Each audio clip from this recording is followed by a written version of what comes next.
was a lovely summer evening. And in Crosspatch Cottage, Mr. Grumpy was at home. He sat down in an armchair and picked up a book. And then, do you know what he did? He tore all the pages out of it. Every one. Mr. Grumpy can't stand books. He has a shocking bad temper. In fact, he's quite the most bad-tempered person you can imagine. Grumpy by name and even more grumpy by nature.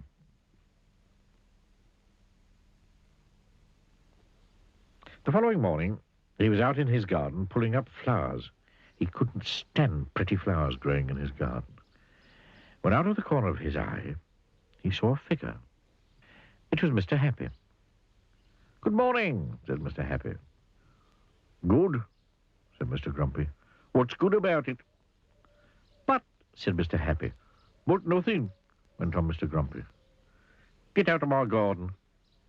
"I beg your pardon," said Mr. Happy. "You heard me," snapped Mr. Grumpy. "Go away." "I say," laughed Mr. Happy, "you're a bad-tempered fellow." "Hum," grunted Mr. Grumpy. "And," went on Mr. Happy, "bad-tempered fellows need to change their ways." "Rubbish," retorted Mr. Grumpy, and went into his cottage, deliberately stepping on Mr. Happy's foot as he passed him. Oh, said Mr. Happy. Bang went the door of Crosspatch Cottage as Mr. Grumpy slammed it behind him. Mr. Happy stood there looking not quite so happy as he normally does. His foot hurt. He thought and thought and thought some more. Then he had an idea. He smiled and went to see Mr. Tickle. Mr. Happy told Mr. Tickle of his idea of how to get Mr. Grumpy to change his ways. And Mr. Tickle grinned the sort of grin that goes from ear to ear. That is, if you have ears, which he doesn't. Oh, he grinned, rubbing the hands at the end of those extraordinarily long arms of his together. That sounds fun. That afternoon, Mr. Grumpy went to town, shopping. He walked into Mr. Meat's shop. Mr. Meat was a butcher. "Give me some sausages," snapped Mr. Grumpy, "and be quick about it." Poor Mr. Meat, who was frightened of Mr. Grumpy, did as he was told. But as he was doing as he was told, something appeared through his shop doorway. Do you know what it was? It was an extraordinarily long arm belonging to... Well, you can guess who it belonged to, can't you? That extraordinarily long arm of Mr. Tickle's came in through the door and across the shop, up to Mr. Grumpy, and tickled him. "Oh!" squeaked Mr. Grumpy in alarm, dropping his sausages and looking round to see what had happened. But could he see anything? He could not. Grunted Mr. Grumpy, and picked up his sausages and went next door to the cake shop. Crash went the door of the shop. "Give me a cake," snapped Mr. Grumpy, "and hurry up."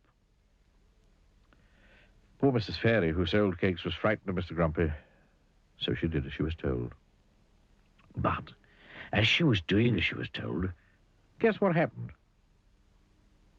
"Oh!" squeaked Mr. Grumpy, dropping his cake and his sausages.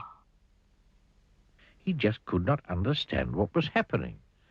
And the same thing happened at Mr. Daly's, the newspaper shop, and Mrs. Humbug's, the sweet shop, and at Mr. Bottle's dairy, and at Mr. Packett's, the grocer's. It went on all afternoon. And all afternoon, Mr. Grumpy kept being tickled. Dropping his shopping, picking it up and being tickled, and dropping his shopping and picking it up and being tickled and dropping his shopping and... Oh, he just couldn't understand it. On his way home to Crosspatch Cottage, he met Mr. Happy again. "Hello," grinned Mr. Happy. Having a nice day?" "Get out of my way," snapped Mr. Grumpy, "before I kick you." But almost before the words had passed his lips, that extraordinarily long arm of Mr. Tickle's had appeared from behind a tree and tickled him yet again. He jumped in the air and dropped all his shopping yet again and fell over.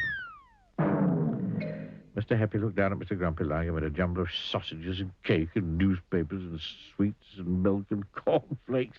I think he laughed that if you were to change your ways and not be quite so bad-tempered, quite so often, this sort of thing might not happen to you quite so often. "Oh," grunted Mr. Grumpy.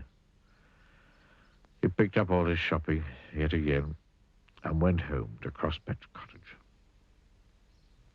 But on his way, he did think about what Mr. Happy had said, because he very definitely did not like what had happened to him that afternoon.